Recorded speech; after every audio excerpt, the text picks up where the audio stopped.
I am gonna piss a lot of people off by saying this, but allow me to explain, please. So, some guy just came into my DM and he said that he's been learning about copywriting for a year, but he hasn't moved the needle one bit in terms of outreach, in terms of actual client work. He knows everything that there is to know about outreach and the prospects that he's supposed to get, how he's supposed to do email marketing, the software. He knows everything because he's been overthinking, he's been analyzing, but he hasn't taken shit action. This is what we see time and time again. It's mental masturbation, and people feel like they're being productive when they just watch YouTube video after YouTube video, but they're not doing anything about it. So is it really productive? You see, the winners, what they do is they're not afraid to actually try something and fail. In fact, they fail 10 times more than they succeed, but you just only see the wins. When we fail on a daily basis, that's not what we're documenting, that's not what we're telling our copyrighted friends, right? But we have to lose 10 times in a row for it to be that one win, and that win is what everybody, celebrates. So it really is just insane to me that people will do this to themselves, right? They're just wasting their time. And what is even more weird, and this is when I'm gonna piss some people off, what's even more weird is that when I was kind of talking to this guy back and forth, and I've seen this a million times as a coach, I say, well, why are you not getting into it? What's kind of stopping you? Are you afraid of prospects? Is it intimidating, or why are you hesitating? And he gave me every excuse under the sun for why he didn't start yet.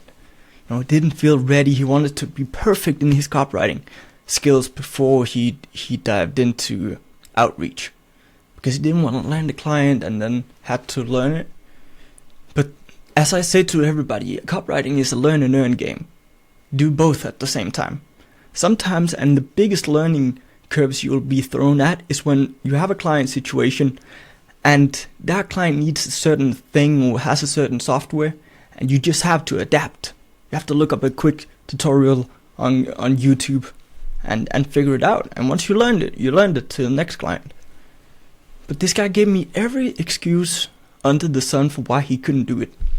This is literally the type of people where if I had come to him, picture this, if I had come to this guy with a literal money bag stuffed with bills, like a heavy money bag filled with actual cash, and I gave it to him, what he would say is this.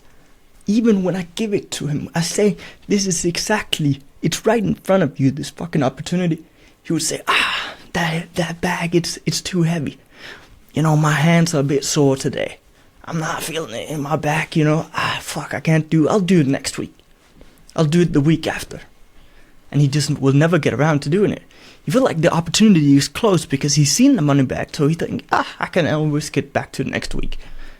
But then eventually somebody else who's faster, who's been given the right resources, as this guy also have, they'll come in and they'll swoop the bag.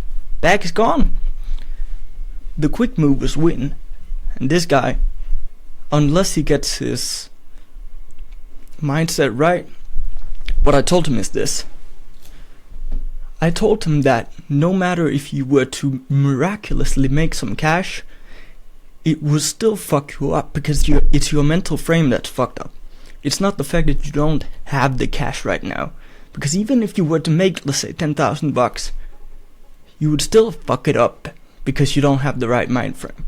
You gotta have this right before you get the cash right. That's just fucking physics almost. It's science. So moral of the story is, don't be like this guy. Peace out, boys.